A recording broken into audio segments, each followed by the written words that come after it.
बाबा साहब अम्बेडकर ने दुनिया भर के संविधानों का अध्ययन करके एक समानता पर आधारित लिंग भेद के विरुद्ध, जाति के विरुद्ध, भाषाई मतभेद के विरुद्ध एक समानता का संविधान बना था, वो इनके आड़े आ रहा है। उसको ये खत्म करके लोकतंत्र को खत्म करना चाहते हैं। आप देख रहे हो किसानों से किस तरह से बदला ले रही है। उसका किसान मजदूर का बेटा बेटी सेना में भर्ती हो जाते थे, उस सेना का भी ठेकाकरण इन्होंने कर दिया।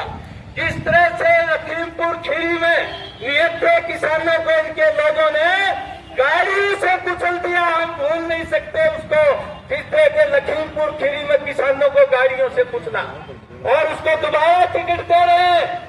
हमारा कछुआ कांड, हमारी छोटी बेटी के साथ उन्नाव कांड, हाथरस कांड और हमारी पहलवान बेटियों के साथ किस तरह से दरिंदगी करने वालों को ये दोनों आगे बढ़ा रहे हैं। हरियाणा की एक बेटी को जिस मंत्री ने छेड़ा था उसको हटाया नहीं इन्होंने। ये जो कर्नाटक में घटना हुई है, किस तरह से झूठ बोलते हैं। अमित शाह कहते हैं कि ये तो राज्य सरकार की कार्रवाई बनती थी। अरे प्रधानमंत्री उसके जो है चुनाव अभियान में उसको साथ में लेकर के किस तरह से उसको जो है प्रशंसा कर रहे थे। हमारा दुर्भाग्य है, एक टाइम में भाजपा को रोकने के लिए देवगौड़ा साहब को हमने प्रधानमंत्री बनाया था। उस समय मालूम है ज्योति बसु को प्रधानमंत्री बनाना चाहता था विपक्ष। मार्क्सवादी कम्युनिस्ट पार्टी के जो बड़े नेता थे, मुख्यमंत्री बंगाल के थे, लेकिन मार्क्सवादी कम्युनिस्ट पार्टी ने क्या कहा कि हमारी ताकत नहीं है नीतियां बदलने की, हम लोगों की ये सरकार चलने नहीं देंगे। इसलिए उसको बनाया था। बड़ा दुर्भाग्य, आज उसका पोते का किस तरह कारी करतूत दोनों निकल रही है और वो उसी भाजपा की जेल में बैठा है जिसके खिलाफ लड़ने के लिए शपथ ली थी 1996 में। कहा था कि सांप्रदायिक ताकतों को इस देश में नहीं पनपने देंगे और दल का नाम सेक्युलर रखना है। बड़ी शर्म की बात है और उन सांप्रदायिक ताकतों की गोद में बैठा हुआ है। आज देवगौड़ा बड़े दुर्भाग्य की बात है, नहीं तो पूरे देश ने इतना सम्मान दिया था उनको।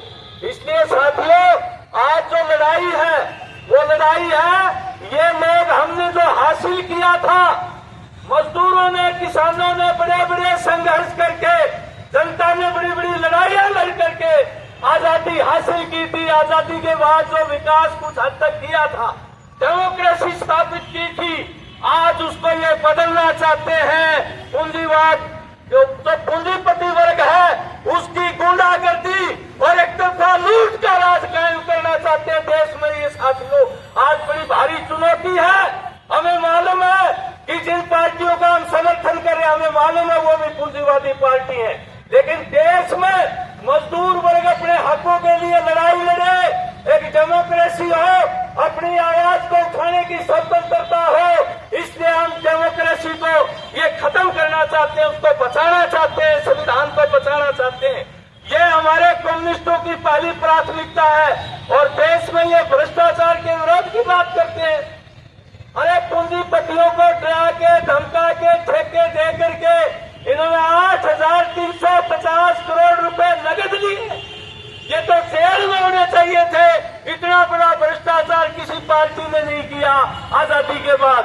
पीएम केयर फंड में इन्होंने जो लूट मचाई है, अपना ही ट्रस्ट बना लिया, पता नहीं कितने लाखों करोड़ रुपए इन्होंने लिए हैं और विपक्ष को खरीद रहे हैं, विपक्ष को डरा रहे हैं और जो दो काले कानून ये लोग ले आए हैं,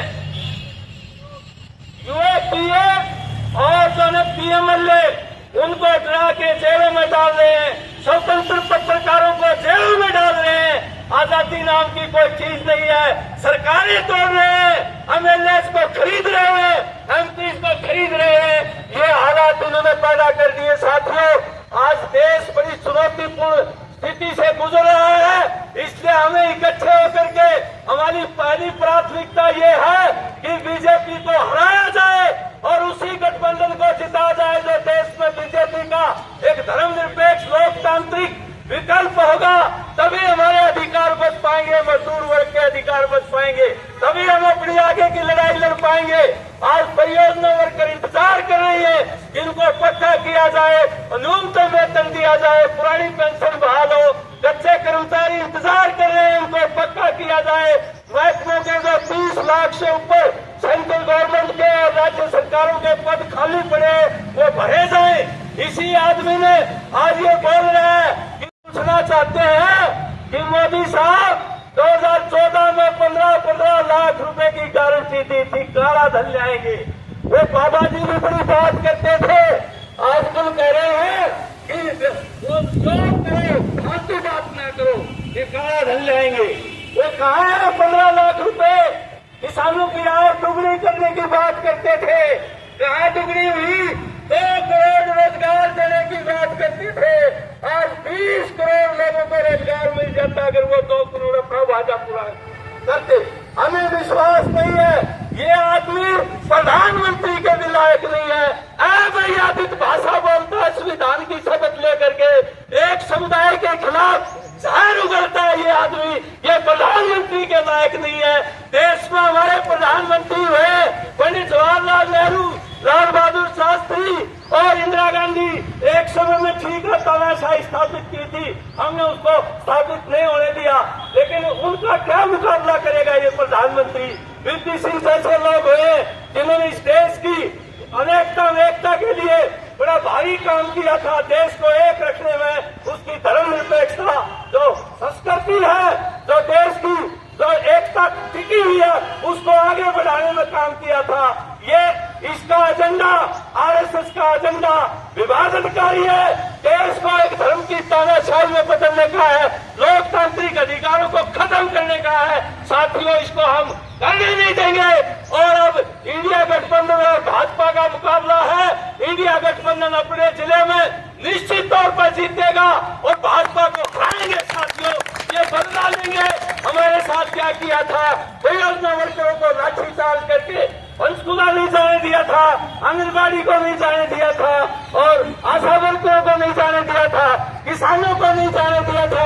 13 महीने 750 किसान शहीद होकर के कुर्बानी दे करके इसका जो एजेंडा था कॉर्पोरेट का, उसको विफल किया था।